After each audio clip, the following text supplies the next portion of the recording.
$5. That was everything. The bills trembled in Clara Cole's hands as she sat on the concrete curb behind Riverside Diner, her apron still tied around her waist, still stained with coffee and grease and the smell of a shift that had ended in catastrophe. 3 in the morning on a winter night so cold the stars looked like shards of broken glass scattered across black velvet sky. Frost coated every surface of the empty parking lot. Her breath formed small clouds that disappeared into the darkness. She counted the bills again. 1, 2, 3, 4, 5. That was all that remained of Clara Cole's life. 72 hours ago she had lived in an apartment. She had a home. She had clothes hanging in a closet and a coffee maker and a photograph of her boys on the nightstand. 3 hours ago, fire consumed all of it. The apartment went up in flames while she was at work, while she was pouring coffee for the last customer of the night, while she was eating the leftover pie from the dessert case that nobody ordered because she had not eaten since Tuesday and her children were sleeping in a shelter on 5th and Main and she had to work because work was the only thing keeping them alive. She pulled the worn prayer card from her apron pocket. The edges were soft and bent from years of handling. Her mother had given it to her before she died, before Clara was old enough to understand that some prayers do not get answered, that some mothers leave and some jobs never pay enough and some apartments burn down and some children have to sleep on shelter cots while their mother works doubles at a diner for tips that barely buy milk. Please, she whispered to the prayer card. To God. To the universe. To anyone listening. Just let me keep them safe. Her voice broke on the last word. 30 feet away, hidden in the shadows where the parking lot met the alley, a black Mercedes idled with its engine off. Tinted windows. No plates visible from the street. Inside, a man sat perfectly still in the back seat, watching her through glass so dark it was almost black.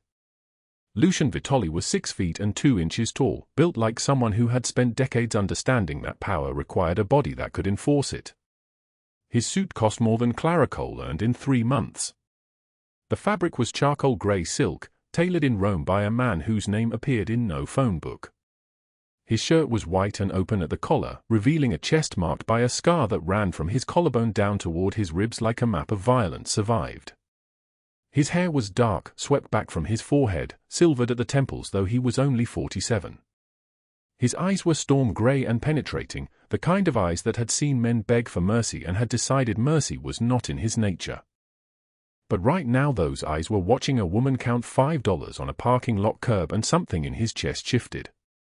Something he thought he had buried 15 years ago. Something he had trained himself not to feel. He did not look away. In the diner, 20 minutes earlier, he had sat in the back booth with Marco and Pietro, his 2 most trusted men, eating nothing, drinking water, conducting business the way he always did, in silence, in corners, in the places where light was weak and conversations could not be overheard. They were there about the protection money that the diner owner had failed to pay. $15,000 owed. Excuses made. Time running out. The owner was terrified when the armed men walked into the kitchen. 4 of them, dressed in black, moving like they were instruments of fate rather than human beings. The diner was closed. The lights were dim. The dishwasher in the back was a man named David who was 53 years old and had a daughter in college and hands that shook when he saw the guns. Lucian watched from the booth. He always watched. Watching was how he understood people. Watching was how he decided who lived and who did not, who was useful and who was not, who deserved mercy and who deserved to spend the rest of their life understanding exactly what they had lost. Clara Cole stepped between the armed men and David without hesitation. She was 31 years old but looked older. Her hair was dark and pulled back in a ponytail that was coming loose. Her eyes were brown and exhausted. Her face was thin in a way that suggested she often skipped meals so her children could eat. Her hands were calloused from work. Her voice when she spoke was barely a whisper, but it was steady. "He does not have anything to do with this," she said. "He is just a dishwasher. He has a daughter. Please. Take whatever you need but not him." No one moved.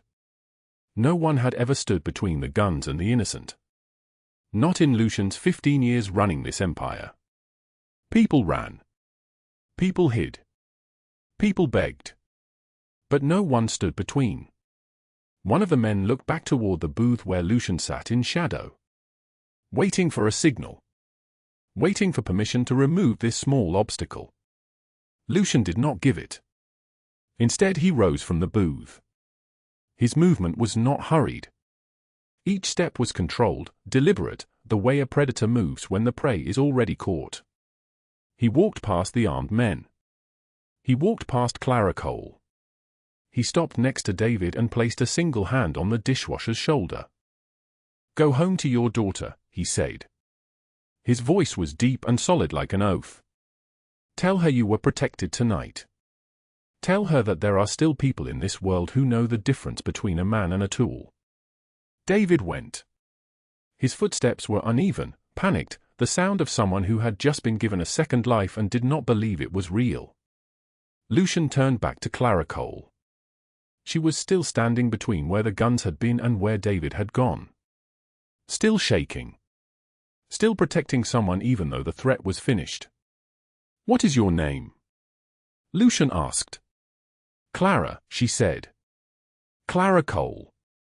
Clara Cole, you can go back to your work now. No one will bother you tonight." He did not look at her again. He sat back down in the booth. Marco and Pietro exchanged a look neither had seen in 15 years. The kind of look that meant something had changed.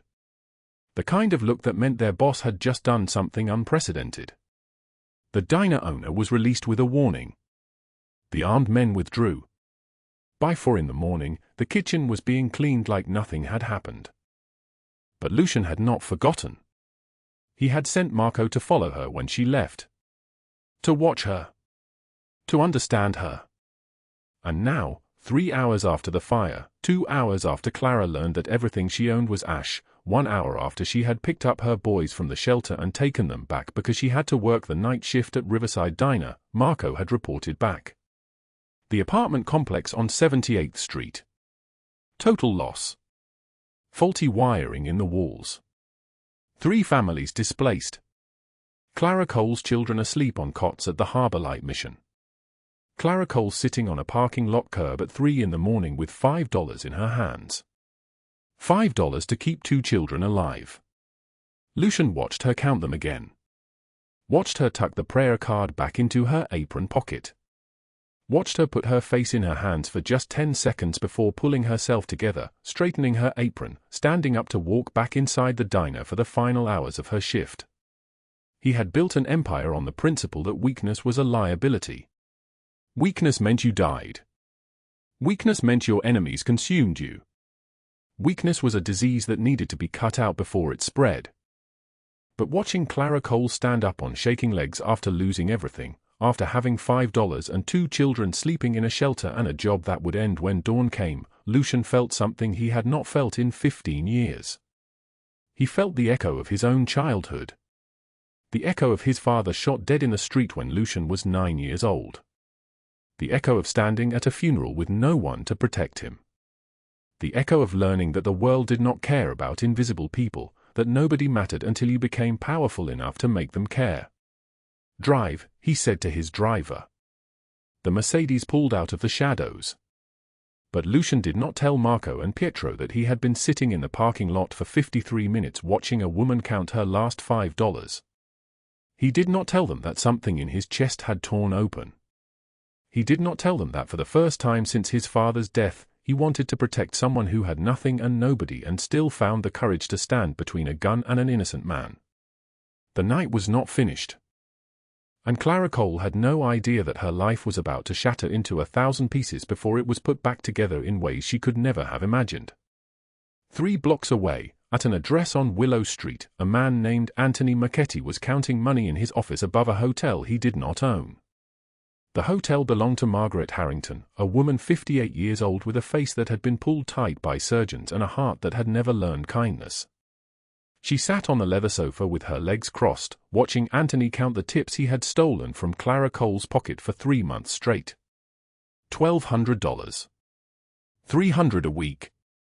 Every penny meant to buy milk and bread and winter coats that Clara's children needed. She works like a dog, Margaret said, lighting a cigarette. And she still has nothing. That is the point, Anthony replied. He was a man of 51 with thinning hair and a gold watch that he checked constantly. As long as she has nothing, she cannot leave. As long as she cannot afford anywhere else, she stays at the Riverside and keeps serving tables. Margaret smiled. There was no warmth in it. I have been thinking about raising her rent, Margaret said. The room she shares with the children at Harbour Light Mission is getting full. I could triple it. $400 a month instead of $100. Let me know when she cannot afford it anymore. I have someone else who wants it. Anthony did not respond. He was already counting the next batch of stolen tips. In the Mercedes, Lucian made a phone call. Marco, he said. Find out everything about Clara Cole. Every detail. I want to know where she works, where she lives, who she owes money to, and why her children are sleeping in a shelter instead of a home. Yes, sir, Marco replied. And Marco. I want to know everything about the people who have been taking advantage of her. Everyone. The line went quiet. Then Marco understood. When Lucian Vitoli wanted to know everything about someone you had hurt, it meant he had decided to hurt you back. And it meant that mercy was off the table. The sun would not rise for 3 more hours. Clara Cole was pouring coffee for the last 3 customers of the night. Her hands were steady now. Her tears had dried. She did not know that the man in the back booth was watching her again, sitting in shadow, understanding the exact depths of what she had lost. She did not know that her life was about to change. She did not know that sometimes the people who seem invisible carry the greatest light, and that light was about to ignite a fire that would burn through every lie she had been told about her own worth. She poured coffee and smiled at customers who never tipped her and never thanked her and never even saw her. And in the darkness, Lucian Vitoli began to move. 19 hours earlier, Clara Cole tied her apron at Riverside Diner, the fabric stained with coffee rings and the weight of 314 double shifts. The apron had cost $12, purchased 2 years ago, and she had never bought another one because $12 was the difference between Oliver's asthma inhaler and nothing. She was 28 years old but moved like a woman twice that, each step across the cracked linoleum a small negotiation with exhaustion. The diner smelled like burnt coffee and grease that had been refried so many times it had developed its own color. A color that had no name. The fluorescent lights hummed their dying song, a sound like electricity giving up, like the last breath of something that had already decided to stop living. It was 6 o'clock in the evening. Clara had been awake for 19 hours. Anthony Marchetti stood behind the register, a heavy-set man of 52 with gold rings on every finger except his thumbs and a smile that existed only below his eyes. His eyes remained flat, like 2 coins someone had placed on a dead man's face. He watched Clara pour coffee for the truckers in booth 4, his gaze following the careful tilt of her wrist, the precision she used even when pouring for people who would never thank her. He was counting something in his mind. Not the coffee. The tips. At 6:15, he cornered her by the ice machine in the back. Your tips from last week, Anthony said. His breath smelled like onions and cigarettes, a combination that made Clara step backward until the cold metal of the machine pressed against her spine. I'm holding them for safekeeping. Clara's hands began to shake. She had already known this was coming. She had known it every single day for the past 4 months, which was how long Anthony had been taking her tips, holding them hostage behind the excuse of safekeeping, which was a word that meant theft and everyone knew it. Mr. Marchetti, she said, and her voice came out as a whisper, barely a thread, I need that money. My son Oliver needs new shoes. That's $200 you've taken this month. You want to keep this job? Anthony stepped closer. His gold rings caught the fluorescent light. Each ring probably cost more than Clara's monthly rent. You want me to give you good references when you eventually get fired like all the other incompetent waitresses? Then you shut your mouth and work. She nodded. The nod was a blade he twisted deeper. She returned to pouring coffee. At 6:47, her phone buzzed in her apron pocket.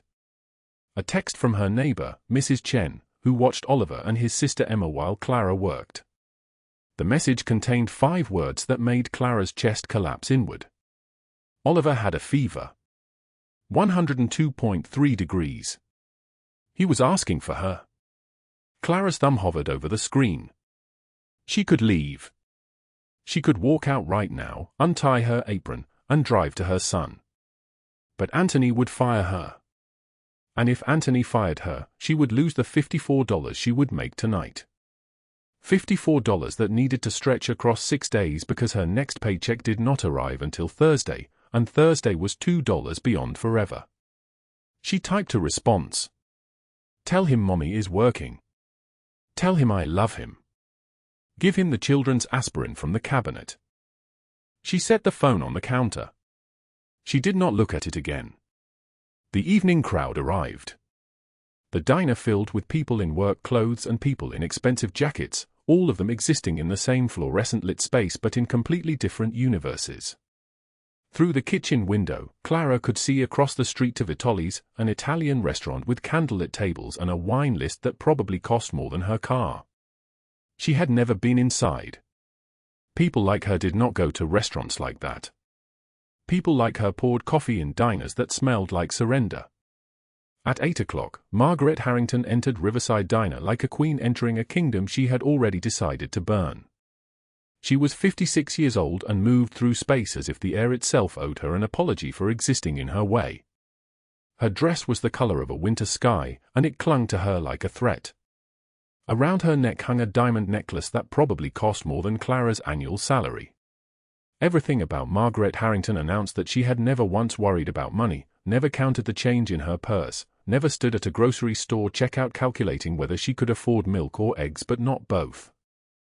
Margaret sat at table 3 and snapped her fingers at Clara. The snap was so sharp it echoed. Clara appeared immediately, her coffee pot raised like an offering. Good evening, Mrs. Harrington. What can I get you? Coffee, Margaret said, not looking up from her phone. And make it hot this time, unlike the swill you served me last week. Clara poured carefully, the way she had been trained, with precision and respect for the vessel. The coffee was fresh. She had made it 5 minutes ago. But Margaret's words had already decided what the coffee would taste like before it even touched her lips. A drop splashed onto the saucer. Just one drop. A single molecule of coffee that had spilled from the pot spout, a thing so minor that Clara's own mother would not have noticed it, would have forgotten about it in seconds. But Margaret saw it. Margaret had been waiting for it. People like Margaret were always waiting for proof that people like Clara deserved exactly nothing. Look at this. Margaret's voice cut through the diner like a blade through air. Every head turned. Every customer stopped mid-chew, mid-sip, mid-breath. Anthony! Anthony, come here! Anthony appeared from behind the register in seconds. He had been waiting for this too. This was a performance they had rehearsed 1,000 times, and Clara understood her role. She was the stage. Yes, Mrs. Harrington. This is why your establishment is failing. Margaret pointed at the saucer with one manicured finger. This worthless woman cannot even pour coffee. She is incompetent. Completely incompetent. The diner was so quiet you could hear the clock on the wall. 7 seconds passed. 8. 9. Clara opened her mouth. I'm sorry, Mrs. Harrington. Let me. You are sorry. Margaret stood, and her standing was a dismissal, a coronation, a sentence. You people are always sorry. Never competent. Just sorry. That is the only word you people know. She threw a dollar bill on the table. It landed like she was feeding an animal. That is all you are worth. She walked out without finishing her coffee. Clara cleaned the table. The dollar bill felt hot in her hand, like something that had been pulled from fire. She did not cry. Her tears had dried up somewhere on a Greyhound bus 3 years ago, when she was trying to escape a man who had taught her that crying was a luxury for people with somewhere safe to cry. The rest of the evening moved like a film with the sound turned down. Clara poured, wiped, cleaned, smiled at customers who never smiled back, answered questions about specials she did not care about, accepted tips that averaged 84 cents per table. By 10 o'clock, her feet were a map of pain. By midnight, she had stopped feeling them entirely. What Clara did not know, as she refilled coffee cups in that dying diner, was that the man who had been watching her through the windows of Vitoli's restaurant across the street was still watching. Lucian Vitoli sat in the back booth of his own establishment, a man of 37 years old with a scar running from his left eye to his cheekbone like a map of the night his father died. He had been watching Clara Cole for exactly 4 minutes, and in those 4 minutes, something cold had begun to move in his chest. His lieutenant, Marco, stood nearby, alert but trying to appear invisible, the way men learn to do when they work for powerful people. Marco did not know that in a few hours, his entire understanding of his boss would shift like the ground before an earthquake. Lucian picked up his phone. He did not look at Clara again. He did not need to. He had already memorized everything.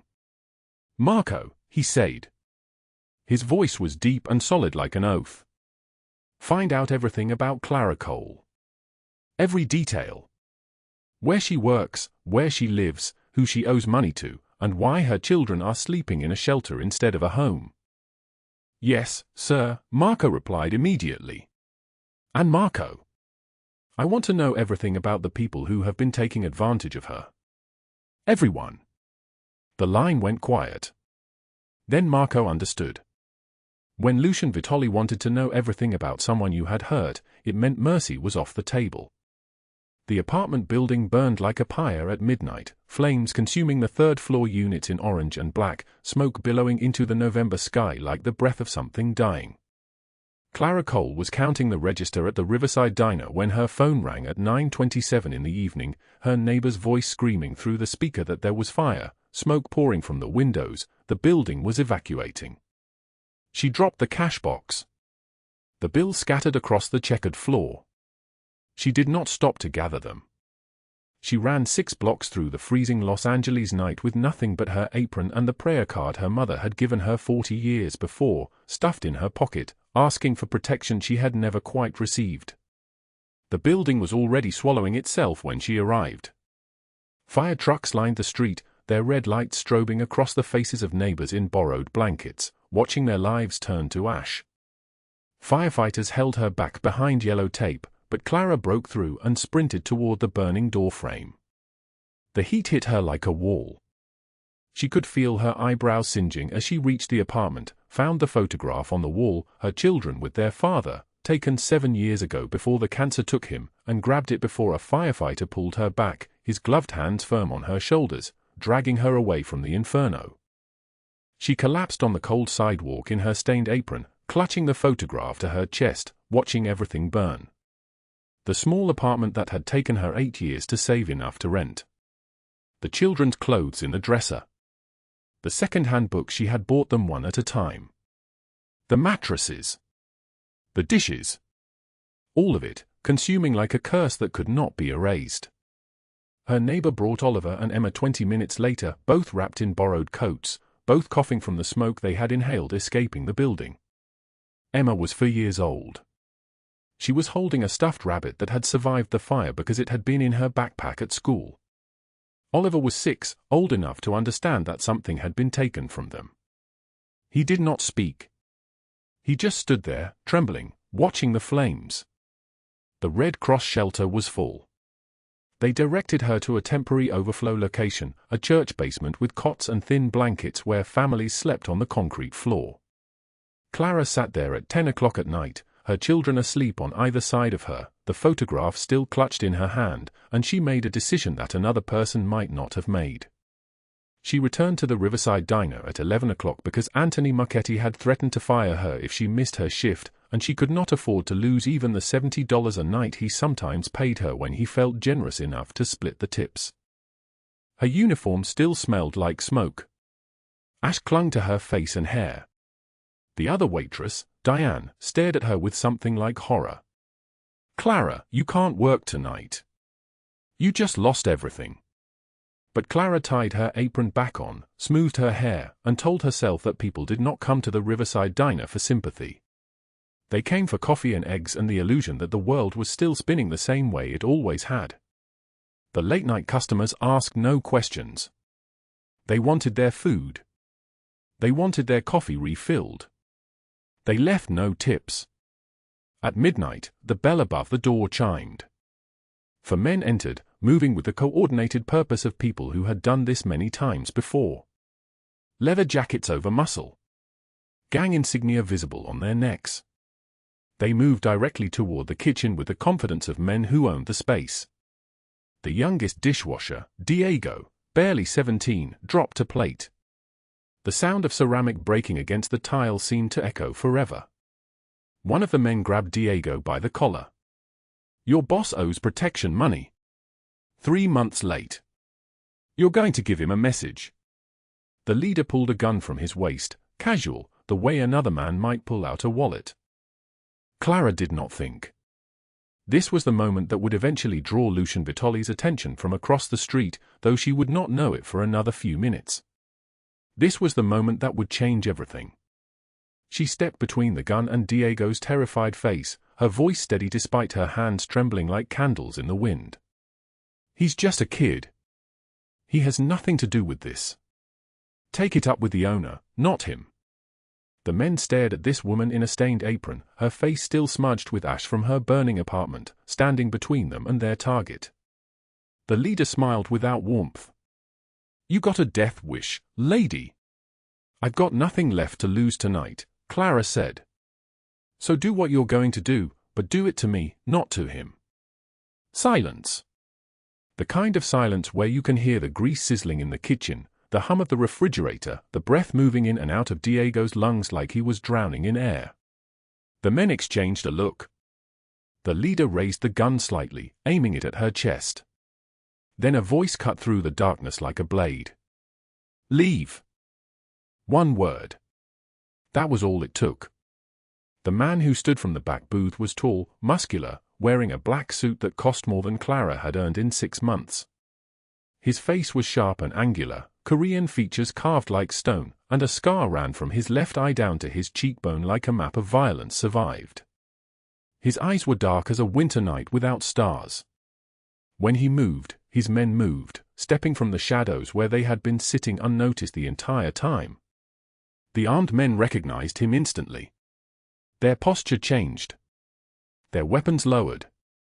"Mr. Vitoli," the leader said, and the word came out like an apology. "We didn't know you were." "I said leave." They left.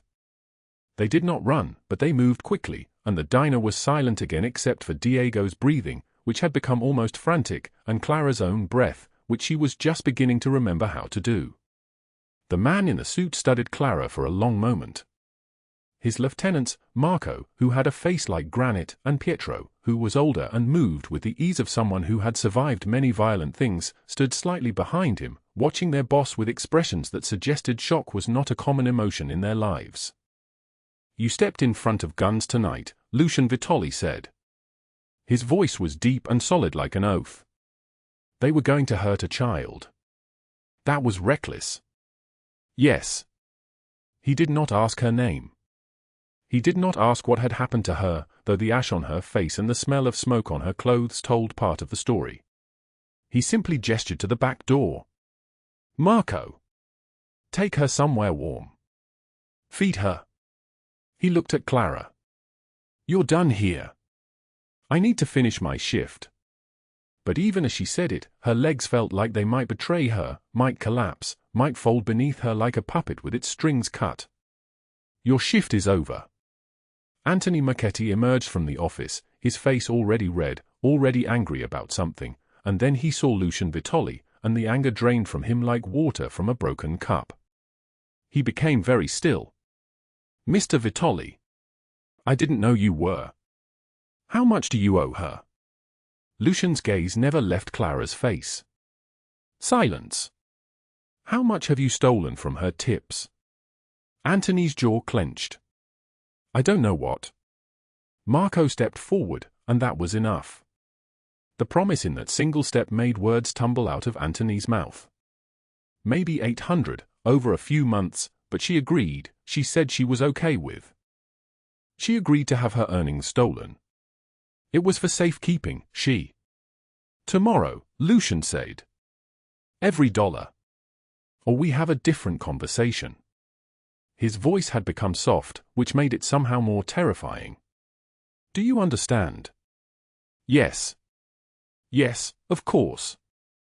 I'll have it tomorrow. They drove her in a black SUV that smelled like expensive leather and something woody that Clara could not identify. She sat in the back seat, still holding the photograph, still wearing the stained apron. Marco drove. Pietro sat in the passenger seat. Neither of them spoke. The streets of Los Angeles passed outside the window like a story she was no longer part of. The restaurant was called Vitoli's, and it was nothing like the Riverside Diner. Candlelit tables. Marble floors. The scent of expensive wine and fresh bread and garlic and olive oil hanging in the air like an invitation. Black-suited staff moved between tables with the grace of trained dancers.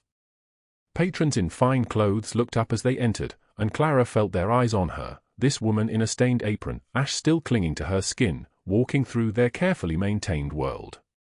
Lucian led her to a private booth in the back, separated from the main dining room by a half-wall that offered the illusion of privacy.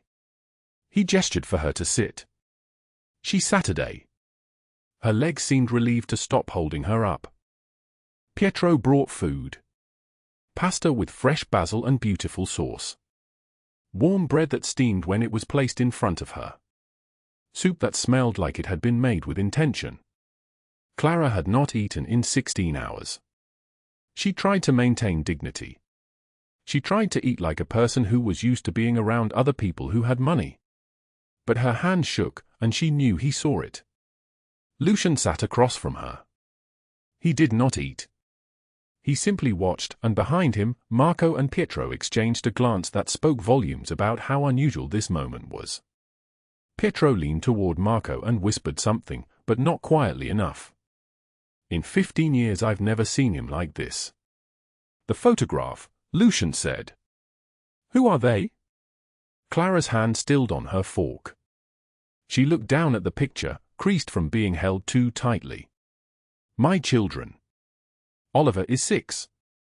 Emma is 4. They were at a neighbor's house when the fire started. The neighbor got them out. They're at a shelter now because there's no more room where I was staying, and I have nowhere else. Her voice cracked. She steadied it. I'll figure it out. I always do. Something flickered across his face. A memory, maybe. A wound being touched without intention. Your apartment. Burned tonight. Everything's gone except this photo and... She reached into her apron pocket with shaking fingers and pulled out a worn prayer card, its edges soft from decades of handling, and 5 $1 bills. This is what I have left in the world. $5 and a prayer from my mother's mother. Lucian's jaw tightened. When he spoke, his voice was quieter. How much do you need? Clara stared at him. Why would you help me? I'm nobody. I serve coffee. I clean tables. People like Mrs. Harrington make sure I remember that every day. People like who? Margaret Harrington. She owns the hotel that controls the diner's lease. She comes in sometimes with her friends, and she makes sure everyone knows that I'm worthless. She tips $1 on a $50 check and leaves the money on the table where I can see her showing her friends how little she thinks I deserve. Lucian's expression did not change, but something shifted behind his eyes. He knew Margaret Harrington. A socialite. A woman who moved in circles adjacent to his world, untouchable because of her family connections, her old money, her ability to make people feel small. What do you need? I can't accept. What do you need? Clara calculated in her head, adding things up that seemed impossible. First month's rent and deposit for a small apartment. Maybe $3,500 for something safe. Clothes for the kids. Beds. Basic furniture. I could do it for 8,000 if I was very careful, but I can't take your money. I don't even know you. Lucian leaned back, studying her in the candlelight. You stood between guns and an innocent tonight. You're the first person in 15 years to show me that kind of courage exists. He paused. When he spoke again, his voice carried the weight of old pain. When I was 17, my father was murdered by rivals. I watched from hiding. No one stepped between the gun and him. Everyone ran. You didn't run tonight. Clara saw it then, the flash of something broken beneath his controlled exterior.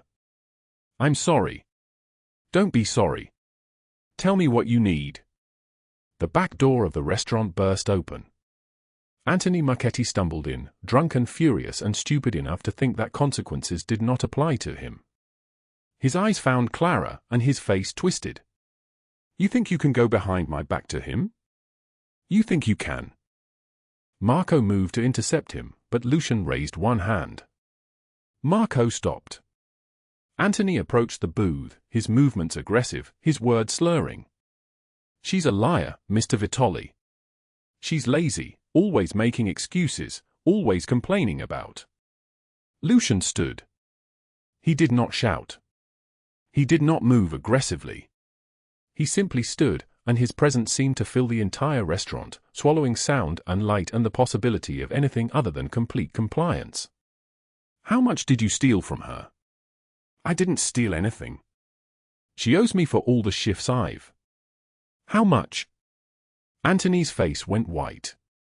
800. But I was holding it for her. For safekeeping. Tomorrow. Every dollar. Lucian's voice dropped to a whisper that somehow carried more menace than screaming ever could. Or we have a different conversation. One where we discuss why you thought it was acceptable to steal from someone with 2 children and $5 to her name. Anthony backed toward the door, his courage evaporating like morning dew.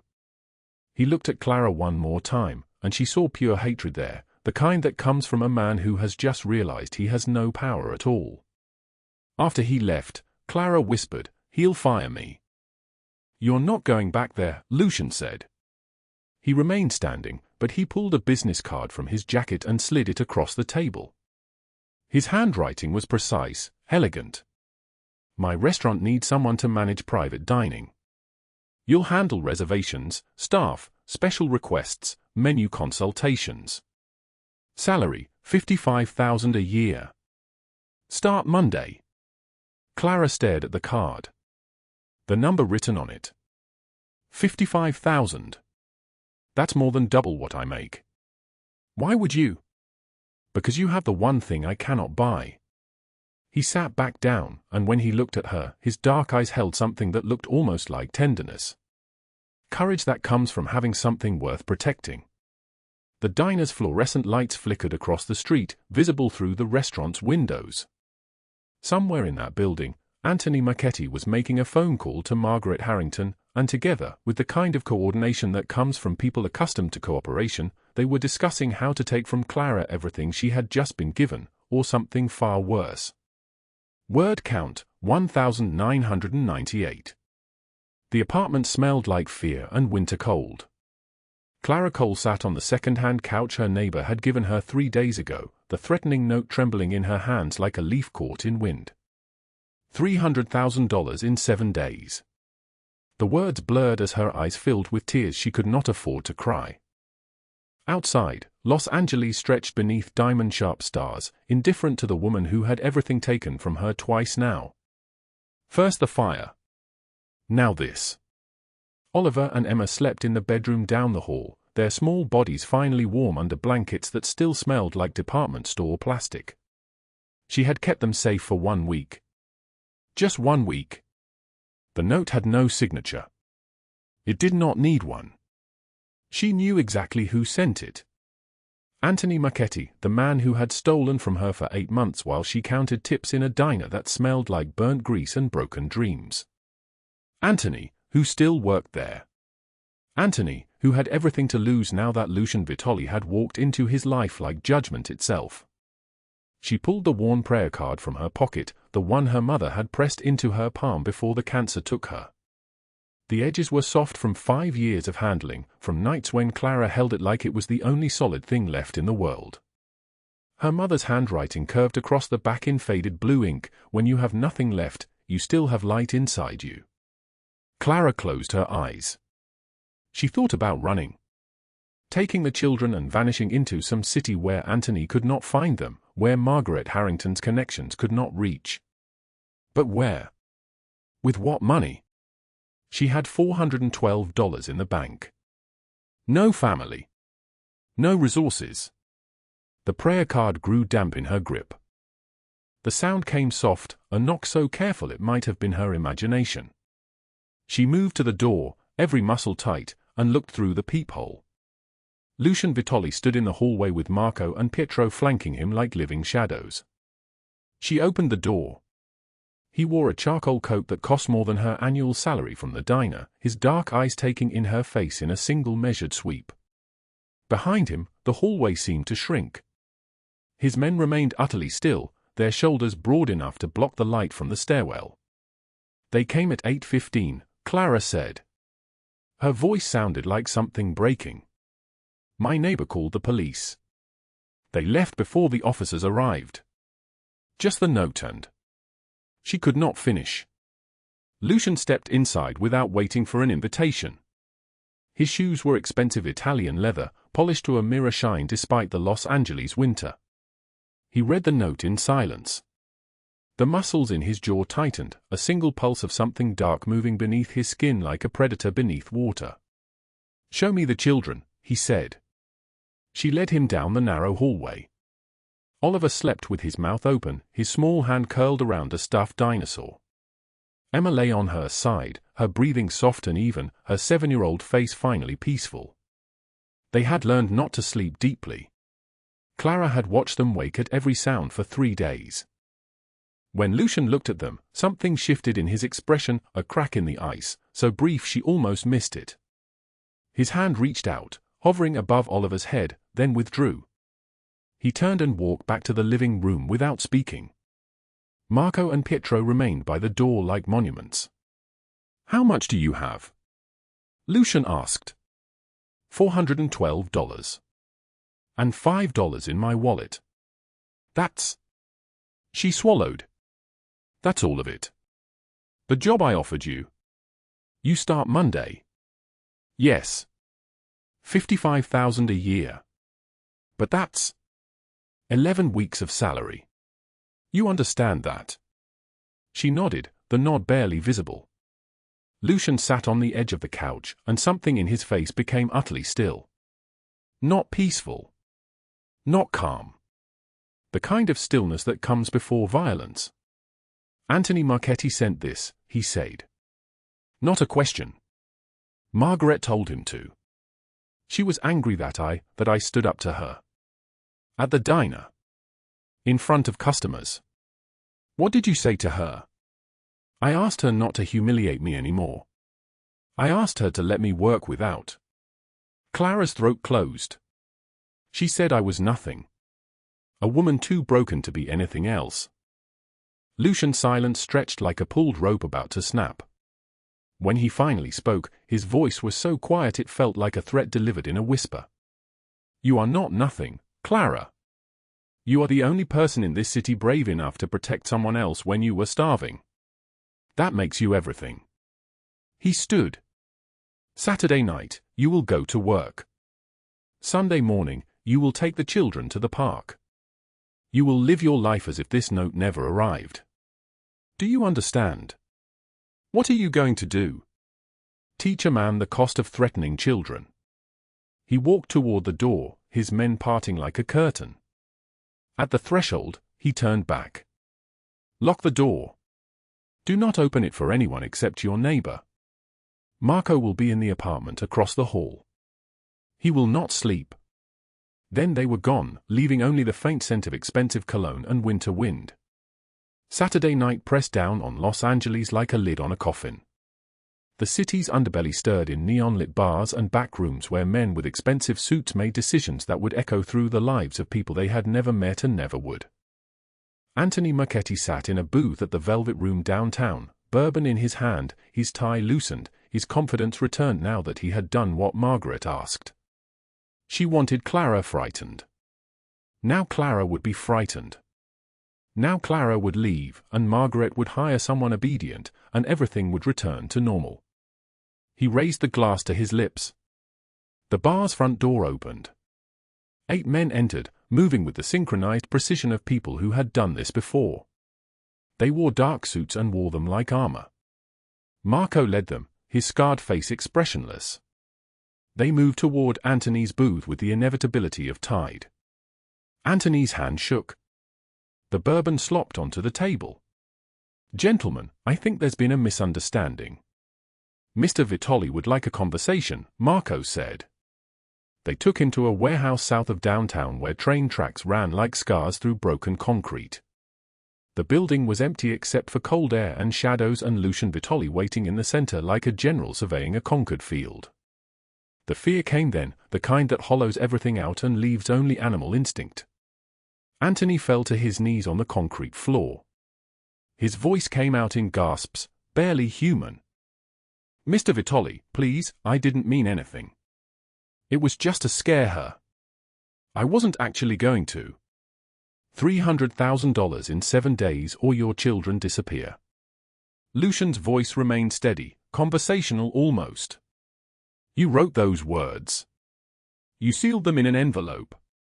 You arranged for them to be delivered to a woman who was sleeping on a couch in a borrowed apartment. Margaret made me." She said Clara embarrassed her. She wanted. "Where is Mrs. Harrington?" "The Grand Hotel. Her penthouse. She's having a charity gala. There are photographers outside, all her society friends." Lucian made a phone call. He said 3 words, "Now?" "Grand Hotel." He hung up. What Anthony did not know was that Lucian had spent the last 6 months working with the Federal Bureau of Investigation. What Anthony did not know was that Margaret Harrington's hotels had been laundering money for 5 separate criminal organizations. What Anthony did not know was that his threat against Clara's children was the final piece of evidence the FBI needed. The machinery of federal justice, once set in motion, moves with terrifying efficiency. Sunday morning arrived gray and cold. At 6 o'clock, tactical teams breached the penthouse on the 40th floor of the Grand Hotel. Margaret Harrington stood in her silk robe, champagne glass frozen at her lips, surrounded by the most powerful women in Los Angeles. She had been celebrating a successful gala. She had believed herself untouchable. The lead FBI agent held up a warrant, and everything she had built collapsed in the time it took to read her rights. The cuffs went on her wrists. The cameras outside caught every moment, her face white with shock, her mouth open in protest, her screams about lawyers and lawsuits echoing down the hallway as they led her out. Every news channel in the city ran the footage. Margaret Harrington, the woman who controlled half of Los Angeles' hospitality industry, being led from her penthouse in a silk robe and handcuffs. By 8 o'clock, her face was on every screen. By noon, the story had exploded across every outlet. Anthony Marchetti was arrested at his apartment at 6:30 that morning. He did not resist. He did not speak. He simply collapsed like a marionette with its strings cut, understanding finally that everything he had touched had turned to ash. The investigation revealed the scope of what Margaret had built. Money laundering through 7 hotels. Racketeering through dozens of restaurants and businesses. Anthony had stolen from employees and moved cash through the diner, a small piece of a vast machine designed to hide dirty money in the spaces between legitimate transactions. 40-year sentences. Federal prison. Margaret's hotels were seized. Her bank accounts frozen.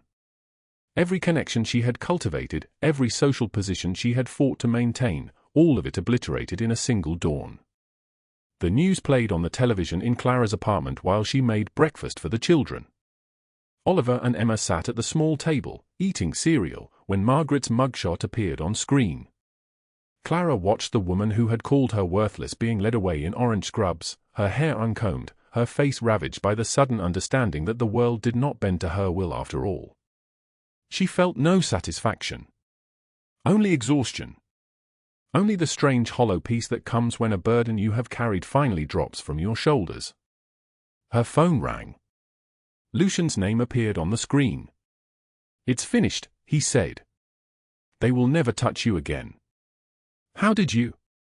She could not complete the question. "The FBI needed evidence. You gave me the final piece when you told me about the threats. Justice is not death, Clara. Death would be too quick, too easy, too merciful. Justice is watching them lose everything they valued, knowing they did it to themselves." She closed her eyes. "Thank you. You saved someone I could not save. I told you I would handle the rest." The line went quiet except for the sound of the city breathing beyond her window, traffic, distant sirens, the wind pressing against the glass. Oliver tugged her sleeve, asking if he could have more milk. She put the phone down and poured it with steady hands. But what Clara still did not know was that Lucian had made one more phone call. While Margaret was being led from her penthouse, while Anthony was being arrested, Lucian had contacted the best attorney in Los Angeles. Clara's apartment lease had just been extended by 2 years at half price. Her children's names were on a scholarship fund. Her new job came with something Margaret Harrington had never given her: respect, security, and the absolute certainty that no one would ever threaten them again. The prayer card sat on the table beside Clara's cup of coffee, worn and precious and true. Her mother's words had become real in the dark, as truth sometimes does. Sometimes the people who seem invisible carry the greatest light. The Monday morning light filtered through the tall windows of Vitoli's, catching dust motes that floated like tiny gold coins through the air. Clara pushed open the glass doors at 9 o'clock sharp, her hand steady even though her heart hammered against her ribs. The dress she wore came from a thrift store on Figueroa Street, navy blue, the only professional clothing she owned. Her shoes were polished to a shine that took 45 minutes the night before. Oliver and Emma were at school now, fed and dressed and promising to be brave, and Clara had promised herself she would be brave too. Marco stood near the host stand, his dark suit impeccable, his expression neutral until he saw her. Something shifted in his face, recognition, perhaps respect. In 15 years of working for Salvatore Marino, Marco had learned to read men and women the way other people read newspapers. What he read in Clara Cole was a kind of quiet steel. "Mr. Vitoli is waiting in the back booth," Marco said. The private booth was exactly as she remembered it. Candlelight cast soft shadows across the marble table. The same space where she had sat 6 months ago, counting the tips in her apron pocket and finding nothing but lint and broken dreams. Lucian Vitoli rose from the booth as she approached. He wore an open white shirt, the kind that cost more than her monthly rent, and his dark eyes tracked her movements with the precision of a man used to seeing what others missed. A folder sat on the table in front of him. "Sit," he said. His voice was deep and solid like an oath. Clara sat across from him, and he slid the folder toward her. The leather was soft, expensive, the kind of thing that smelled like money and intention. Inside, documents were arranged in order. Employment contract. Salary, $55,000 per year. Health insurance for her and both children. Education fund, $500 per month per child, continuing through college. Clara's hands shook as she read. "This is too much," she whispered. "You stood between guns and an innocent person. You showed courage I believed was extinct in this world." Lucian leaned back, studying her face.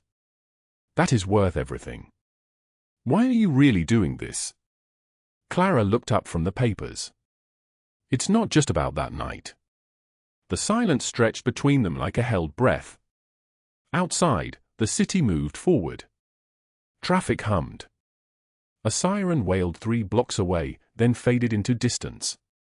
Lucian's jaw tightened, and for a moment he looked like a man carrying something too heavy to name. "My father was murdered when I was 17 years old," he said finally. "I hid in a storage room and watched him die. I did nothing. For 20 years, I built an empire on the belief that weakness deserves destruction. That mercy is for fools." He paused. Then I watched a woman with nothing step in front of guns to protect someone weaker. And I realized I had become the thing I hated most. I became someone who would have walked past my father that night. Clara felt something crack inside her chest.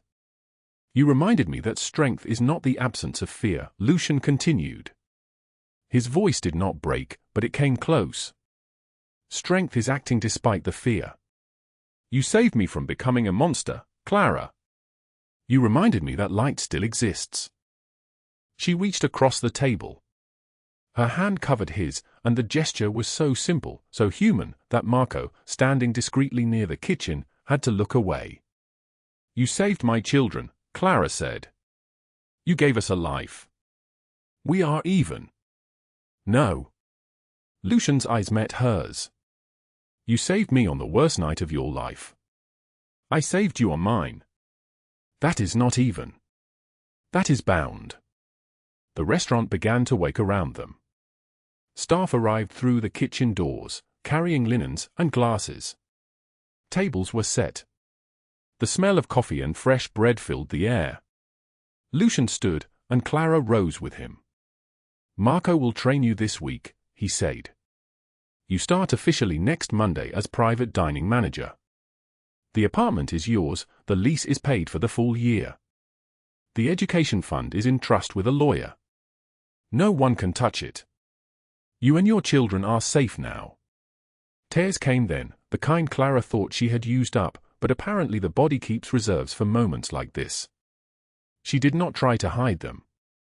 I do not know how to thank you, she said. You already did. Lucian reached into his jacket pocket and withdrew something small, worn, precious. The prayer card. The one her mother had given her years ago, the one she had left on the table that first night. You dropped this. Keep it. You are going to need it when you change someone else's life. She took it from his hands, understanding something he was not saying in words. 3 months passed like a river moving forward. Clara arrived early each morning and stayed until the last customer left. She learned the names of suppliers, the preferences of regulars, the way to arrange flowers so they looked like they had grown themselves. She earned respect from the staff, not through authority but through the simple fact that she worked harder than anyone else and never asked anyone to do what she would not do. Oliver brought home straight A's from his new school. Emma stopped waking at 3 in the morning with nightmares. Clara opened a savings account at the bank on 5th Street and watched the balance climb, $1,000, $2,000, $8,000.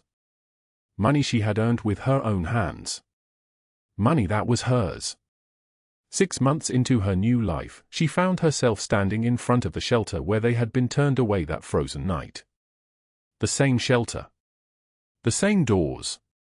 But something had changed in her, or perhaps she had finally become who she was always meant to be. A woman sat on the curb outside, 2 small children pressed against her sides. The woman's face was Clara's face from 6 months ago, hollow, desperate, running on fumes and prayers. The shelter had turned them away. No more room. Come back tomorrow. Clara sat down beside them on the cold concrete. What are your names? She asked. I am Maria, the woman said. These are Miguel and Sophia. Clara listened to their story. Evicted from an apartment when her husband lost his job and then lost his mind. Working double shifts at a restaurant that paid under the table. Saving for a deposit on something, anything. Finding nothing but closed doors. Clara knew this story. She had lived this story. She reached into her purse and withdrew the prayer card, her mother's prayer card, the one that had saved her. The cardstock was soft now from handling, the edges worn thin. She placed it in Maria's trembling hands. When you have nothing left, Clara said, you still have light inside you. Hold on to that light. Someone will see it. She took them to her old apartment, the one on Maple Street where the fire had taken everything. She kept it now, maintained it, and used it to house families who were drowning. She gave Maria the keys. 1 month's rent was already paid. The children could sleep in real beds tonight. As Clara drove home through the Los Angeles night, she understood something her mother had always known: light does not come from the absence of darkness. Light comes from people who have survived the darkness and choose to shine anyway. 1 year later. Christmas Eve. Vitoli's was transformed into something between a sanctuary and a celebration. 200 homeless families filled the restaurant, mothers who looked like Clara had looked, children who looked like her children, people holding plates of food like it was a miracle, like it was love made edible. Clara moved through the candlelit space, ensuring every table had what it needed. Oliver and Emma worked beside her, both wearing small aprons, both moving with the same quiet competence they had learned from watching their mother rebuild a life from $5 and a prayer card. In the back booth, Lucian sat with Marco and Pietro. 3 men who had built an empire on fear, now watching a woman rebuild lives on hope. A year ago she had $5, Marco said quietly. Now she is changing hundreds of lives, Pietro added. Lucian did not respond. He simply watched Clara, the way a man watches something he did not expect to find in this world, proof that redemption is possible. That broken people can put each other back together. That the light sometimes finds us even in the darkest rooms. Clara approached the booth and sat beside him. Outside, snow fell on Los Angeles for the first time in decades, rare, impossible, real. "Thank you for letting me do this," she said. "This was your idea. Your work. You gave me the platform to do it." Lucian looked out at the families being fed, the children laughing, the cycle of mercy continuing forward. "Sometimes the people who seem invisible carry the greatest light," he said quietly. "They just need someone to notice." Snow gathered on the windows. The city glittered beyond the glass. 2 people sat together in candlelight, a woman who almost did not survive and a man who almost did not become a monster, bound by the night that changed everything, surrounded now by the light they created together. If this story reached your heart, share it with someone who needs to remember that even in the darkest moments, light finds us. Subscribe so you do not miss the next story about how broken people put each other back together. Until tomorrow, remember, your story is not over yet. The question is, will you be the one who sees the light in someone else?